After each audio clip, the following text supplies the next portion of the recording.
Assalamualaikum warahmatullahi wabarakatuh. Kami hormati Bapak Rudi Iskandar selaku dosen pengampu mata kuliah Etika dan Akhlak. Kami dari kelompok 2 akan mempresentasikan terkait materi tentang problematika akhlak dalam kehidupan. Mana kami dari kelompok 2 terdiri dari Mela Indah, ada Deneng Nurhaliza dan juga Tanti Apriani.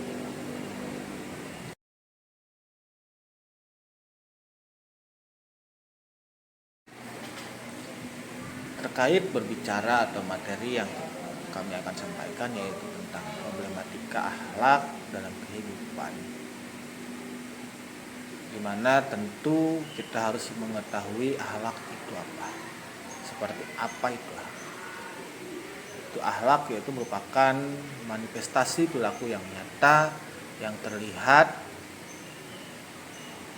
dari kata-kata maupun tindakan yang didorong oleh kepatuhan pada ajaran Allah Subhanahu wa taala.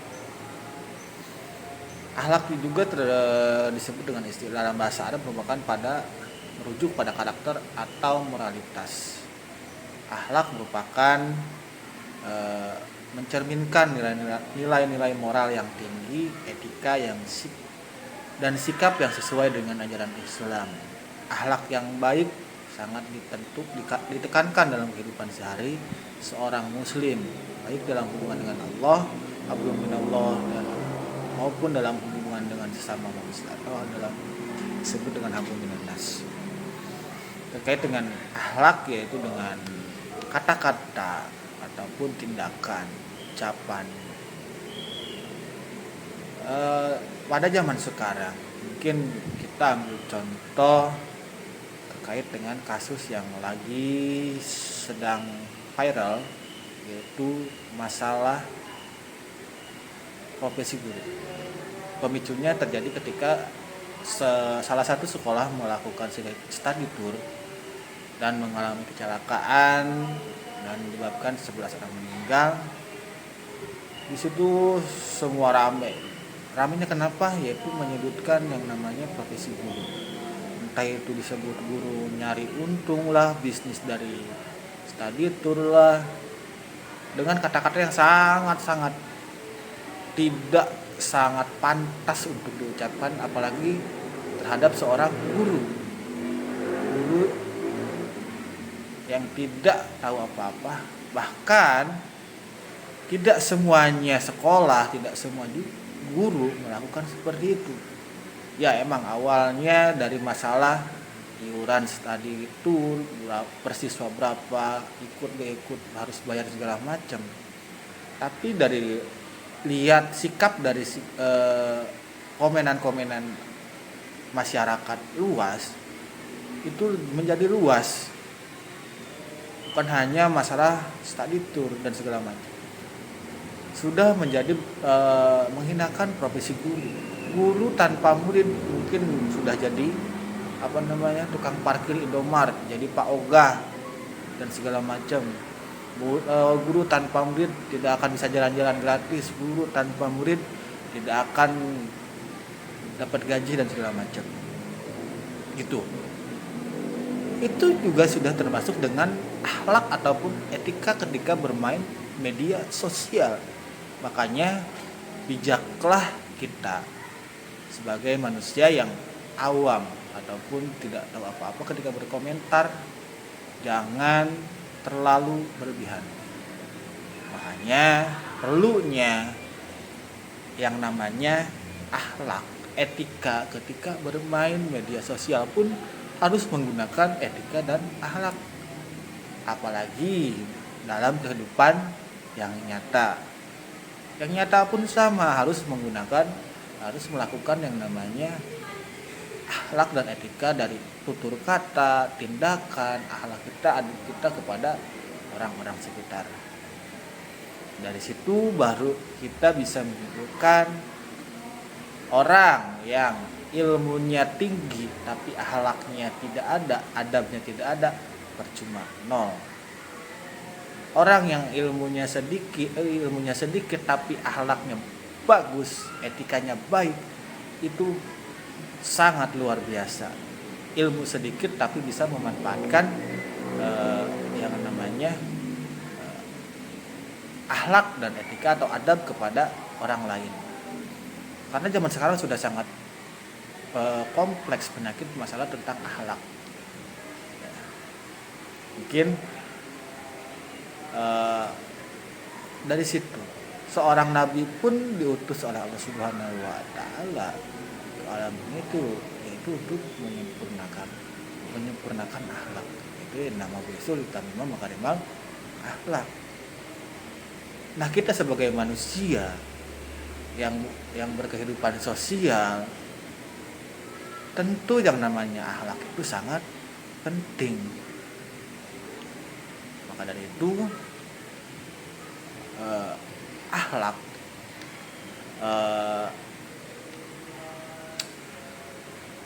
dampaknya terjadi krisis etika ataupun akhlak ini munculnya yaitu banyak penyakit sosial yang meraja adalah secara global seperti kriminalitas, penyalahgunaan alkohol, obat-obatan, dan hal-hal negatif lainnya. Mungkin untuk selanjutnya akan dikemukakan oleh rekan saya selanjutnya. Dipersilahkan.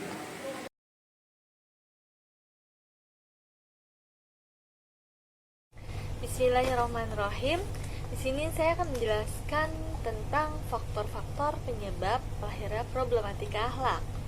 Yang pertama ada faktor keluarga. Seperti yang kita tahu, peran keluarga sangat penting untuk memberikan pelajaran moral serta akhlak bagi anaknya untuk menyiapkan generasi yang baik. Namun jika kita amati lebih jelas, untuk saat ini peran institusi keluarga itu mengalami penurunan pada masa-masa terakhir dan lebih memberikan peluang itu untuk diberikan kepada institusi lain atau media sosial atau sosial. Pada kenyataannya bahwa sistem sosial di masyarakat kita telah melepaskan tanggung jawab untuk memberikan dukungan kepada keluarga sebagai institusi pendidikan.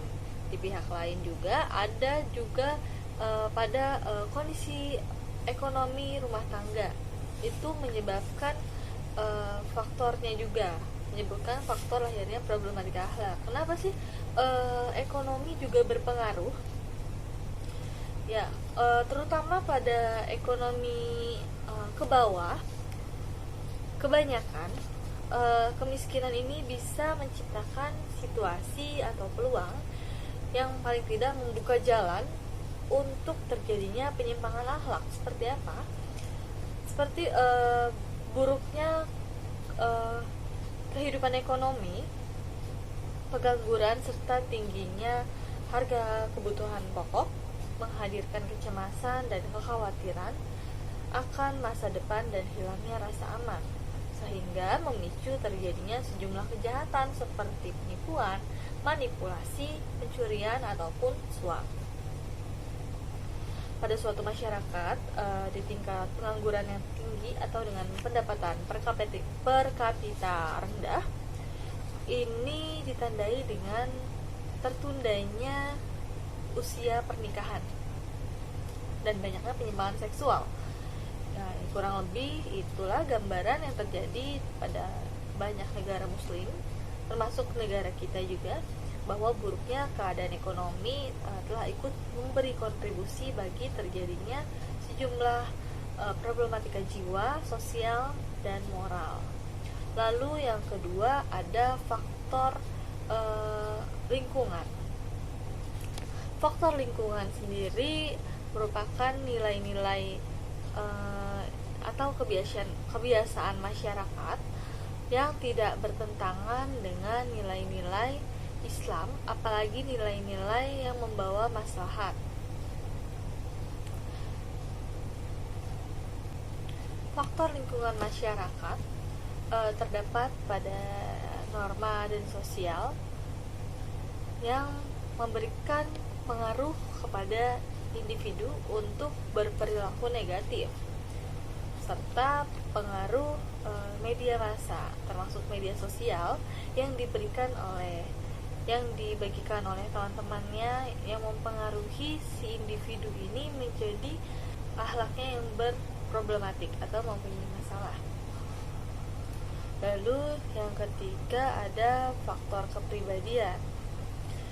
Seperti yang sudah dijelaskan tadi, kepribadian pun diawali dengan faktor keluarga, di mana keluarga yang lebih dulu untuk memberikan pelajaran kepada individu bagaimana cara untuk berakhlak baik, bagaimana untuk bersikap baik. Faktor individunya seperti kurangnya kesadaran diri. Ya, individu yang kurang memiliki kesadaran diri terhadap perilaku mereka, cenderung mereka akan mengalami masalah akhlak. Lalu yang kedua ada kemampuan mengendalikan emosi. Untuk emosi yang tidak stabil, untuk perilaku yang negatif seperti kekerasan dan perilaku tidak etis, itu juga penyebab lahirnya problematika akhlak. Dan yang ketiga ada faktor visual dan audio visual. Di masa sekarang, masa teknologi, sudah pasti visual dan audio visual itu sangat-sangat berpengaruh, terutama pada saat revolusi sektor komunikasi dan informasi. Karena arus globalisasi menjadi penurunan drastis pada level perilaku dan etika di negeri-negeri berpenduduk muslim seperti kita di Indonesia contohnya. Padahal itu juga belum pernah terjadi di masa sebelumnya. Nah, arus globalisasi ini secara garis besar dikonsentrasikan pada lahirnya dua persoalan. Yang pertama ada kekerasan, yang kedua ada seks. Dan itu membuat satu pola hidup dari cara berpakaian, makanan, hubungan antara anggota keluarga, dan setiap bertalian dengan kehidupan manusia sebagai individu maupun sebagai anggota masyarakat. Itu sangat mempengaruhi dari budaya barat yang kita tonton pada faktor visual dan audio visual ini, seperti televisi, media sosial yang kita mainkan, itu sangat berpengaruh dari budaya barat sana, sehingga membuat kita mengikuti tren, istilahnya tren saat ini. Nah, program-program media massa juga mempengaruhi, terutama pada program yang deduktif atau merusak, program yang merusak akhlak etika. Saat ini kebijakan-kebijakan televisi memang sudah diatur dalam undang-undang, terutama di Indonesia. Namun tidak terkecuali adanya dampak yang masih ikut arus globalisasi dari budaya barat. Nah, karena saluran-saluran itu pun menjadi ikut berkontribusi untuk menghadirkan ketimpangan dan mainstream akhlak generasi, terutama untuk acara-acara dewasa yang kemungkinan akan ditonton oleh anak-anak, dan itu mempengaruhi akhlak anak-anak kita dan diri kita sendiri mungkin, sehingga kita merasa terbiasa. Saat ini kita merasa terbiasa dengan problematika itu. Jadi bisa diistilahkan kalau di media sosial di masa sekarang untuk aib itu sudah tidak ada. Bisa dibilang karena di program-program tersebut, di media-media sosial tersebut, untuk aib, kejahatan, hal-hal yang sebelumnya kita anggap tabu menjadi hal yang biasa, seperti itu. Baik, untuk mengatasi problematika akhlak, penting untuk kita perhatikan dan menangani faktor-faktor yang berkontribusi terhadap masalah ini gitu. Kita harus mencari akar masalahnya sehingga kita dapat menyelesaikan masalahnya ini. Jadi dengan demikian individu dapat berkembang dalam lingkungan yang mendukung perkembangan akhlak yang baik. Oke, slide terakhir ada solusi. Yang pertama, solusi dari pemerintah bersama dengan institusi lain, lembaga-lembaga sosial keagamaan, dan pihak-pihak yang dinilai terkait. Dituntut untuk menghadirkan lembaga-lembaga kajian sosial dengan tugas melakukan riset dan studi terhadap fenomena-fenomena sosial secara ilmiah dan mendalam. Lalu yang kedua ada pemilihan antara upaya mencari penyelesaian problematika akhlak dan penyelesaian agenda hidup selain akhlak. Lalu solusi yang ketiga ada semua pihak harus merasa punya tanggung jawab bersama melakukan reformasi akhlak. Solusi yang keempat ada memikirkan ulang konsep pendidikan dan pembinaan nurani serta melakukan perubahan terhadap perilaku yang sudah mewatak dengan membutuhkan langkah-langkah besar dan berat.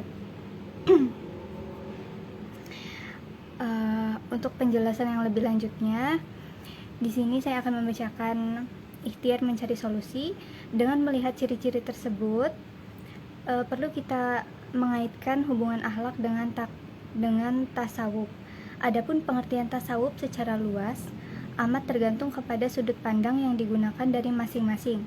Ada 3 sudut pandang yang digunakan para ahli untuk mendefinisikan tasawuf seperti yang dijelaskan dalam buku Akhlak Tasawuf. Yang pertama, sudut pandang manusia sebagai makhluk terbatas adalah tasawuf didefinisikan upaya mensucikan diri dengan cara menjauhkan pengaruh kehidupan dunia dan memutuskan perhatian hanya kepada Allah Subhanahu wa Ta'ala. Yang kedua, ada sudut pandang manusia sebagai makhluk yang harus berjuang, yaitu dengan cara memperindah diri dengan akhlak yang bersumber dari ajaran agama dalam rangka mendekatkan diri kepada Allah. Lalu yang ketiga, ada sudut pandang manusia sebagai makhluk yang bertuhan, adalah kesadaran fitrah yang dapat mengarahkan jiwa agar tertuju kepada dari pengertian akhlak tasawuf tersebut di atas. Dapat disimpulkan akhlak tasawuf adalah upaya melatih jiwa dengan berbagai kegiatan yang dapat membebaskan dirinya dari pengaruh kehidupan dunia sehingga tercermin akhlak yang mulia dan dekat dengan Allah Subhanahu wa Ta'ala. Dengan kata lain, tasawuf adalah bidang kegiatan yang berhubungan dengan pembinaan mental, ruhaniyah agar selalu dekat dengan Tuhan. Selanjutnya ada poin masyarakat modern. Pengertian masyarakat modern itu sendiri terdiri dari 2 kata, yaitu masyarakat dan modern. Dalam Kamus Umum Bahasa Indonesia mengartikan masyarakat sebagai pergaulan hidup manusia atau himpunan orang yang hidup bersama di suatu tempat dengan ikatan-ikatan aturan yang tertentu. Sedangkan modern diartikan terbaru, secara baru, mutakhir. Jadi, berdasarkan 2 pengertian tersebut, maka masyarakat modern adalah sekelompok manusia yang hidup dalam kebersamaan yang saling mempengaruhi dan terikat dengan norma-norma serta sebagian besar anggotanya mempunyai orientasi nilai budaya untuk menuju kehidupan yang lebih maju. Masyarakat modern selanjutnya sering disebutkan sebagai lawan dari masyarakat tradisional. Selanjutnya, dalam buku Akhlak Tasawuf menyebutkan ciri-ciri masyarakat modern antara lain. Yang pertama itu ada bersifat rasional, yakni lebih mengutamakan pendapat akal pikiran daripada pendapat emosi. Sebelum melakukan pekerjaan selalu dipertimbangkan terlebih dahulu untuk ruginya pekerjaan tersebut secara logika. Kedua, ada berpikir untuk masa depan yang lebih jauh. Tidak hanya memikirkan masalah yang bersifat sesaat, tetapi selalu dilihat dampak sosialnya secara lebih jauh. Ketiga, ada menghargai waktu, yaitu selalu melihat bahwa waktu adalah sesuatu yang sangat berharga dan perlu dimanfaatkan dengan sebaik-baiknya. Yang keempat, ada bersikap terbuka, yaitu mau menerima saran, masukan, baik berupa kritik, gagasan, perbaikan dari manapun datangnya. Terus yang terakhir ada berpikir objektif, yakni melihat segala sesuatu dari sudut fungsi dan kegunaannya bagi masyarakat. Poin kedua ada problematika masyarakat modern. Salah satu ciri dari masyarakat modern itu adalah menjadikan ilmu pengetahuan dan teknologi di atas segala-galanya dan mengabaikan kehidupan spiritual. Mereka meyakini bahwa ilmu pengetahuan dan teknologi akan mampu mengangkat derajat kehidupan baik dari segi ekonomi, sosial, budaya, dan politik. Padahal, dalam kenyataannya tidak. Semua persoalan-persoalan kehidupan masyarakat itu dapat diselesaikan dengan kemajuan ilmu pengetahuan dan teknologi seperti yang diharapkan. Perkembangan ilmu pengetahuan dan teknologi itu tidak terelakkan telah memberikan dua dampak bagi kehidupan manusia, yaitu dampak positif dan pada sisi lain juga menimbulkan dampak negatif. Bagi umat Islam diajarkan agar bersifat adil terhadap berbagai masalah, yakni sikap yang dari satu sisi mau menerima dan memanfaatkan teknologi dan dari sisi lain berusaha menjaga agar ilmu pengetahuan dan teknologi tidak disalahgunakan. Dalam Islam, peranan ilmu pengetahuan teknologi dapat membantu kegiatan di bidang dakwah, pengkajian Islam, media komunikasi Islam, dan aktivitas sosial kemasyarakatan lainnya. Lalu poin selanjutnya ada dampak dan peran akhlak tasawuf bagi masyarakat modern.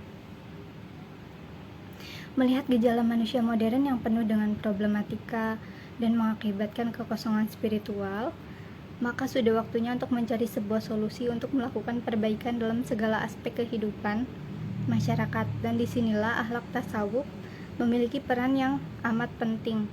Tasawuf berperan melepaskan kesengsaraan dan kehampaan spiritual untuk memperoleh keteguhan dalam mencari Tuhan.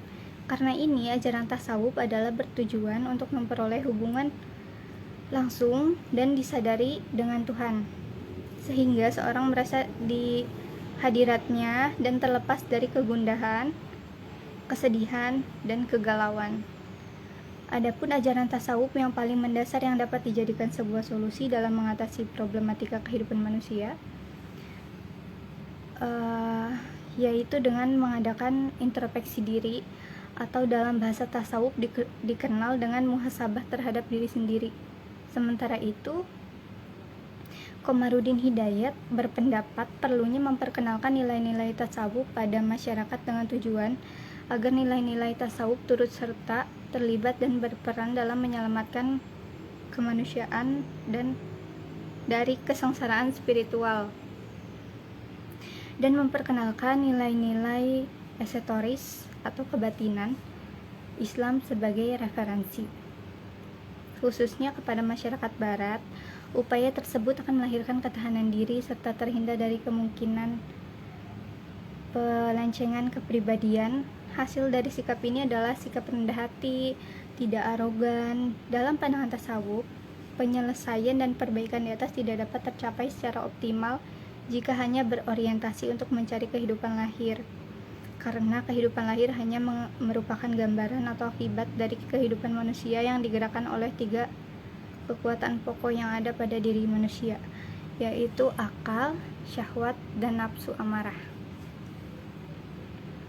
Lalu poin selanjutnya ada akhlak dapat mewujudkan kehidupan yang makmur. Suatu masyarakat yang memiliki akhlak yang baik tentunya akan berupaya melakukan hal-hal yang mendatangkan maslahat atau kebaikan untuk diri dan masyarakatnya. Mereka akan bekerja dan berjuang untuk mewujudkan secara nyata kemakmuran masyarakatnya. Bagi orang yang berakhlak merasa berkewajiban untuk membangun masyarakat dan belum merasa tenang dan bahagia bila masyarakatnya belum mencapai kemakmuran, sebagaimana digambarkan dalam Quran surat Ibrahim ayat ke-24. Tidaklah kamu perhatikan bagaimana Allah telah membuat perumpamaan kalimat yang baik seperti pohon yang baik. Poin selanjutnya ada akhlak mencegah terjadinya kejahatan. Fakta historis menunjukkan bahwa tidak pernah dijumpai orang-orang yang berbuat dan bertindak jahat itu memiliki akhlak yang baik. Karena pendidikan akhlak itu sendiri tidak mengajarkan perbuatan-perbuatan jahat sekecil apapun itu. Perilaku yang mengandung akhlak buruk akan selalu menjadi pengganggu di dalam masyarakat dan tentunya akan menjadi upaya pada masyarakat itu sendiri untuk memberantasnya. Poin selanjutnya ada akhlak membentuk manusia yang berkarakter mulia dan terhormat, baik di dunia maupun di akhirat. Orang yang memiliki akhlak yang baik akan menjadi suri tauladan di tengah-tengah masyarakat di mana dia berada. Mereka akan selalu menjadi contoh dalam kehidupan sehari-hari. Mereka yang berakhlak baik menjadi motivasi dan penggerak aktivitas kehidupan masyarakat. Keberadaannya dirasakan sangat bermanfaat, maka pantaslah jika mereka senantiasa dihormati dan diteladani orang lain karena tidak ada dalam diri mereka sifat-sifat yang tercela. Akibat dari perkembangan teknologi kehidupan manusia mengalami perubahan-perubahan yang menimbulkan berbagai persoalan. Ini diakibatkan oleh terlalu dipujanya ilmu pengetahuan dan teknologi sementara kehidupan spiritual itu dikesampingkan.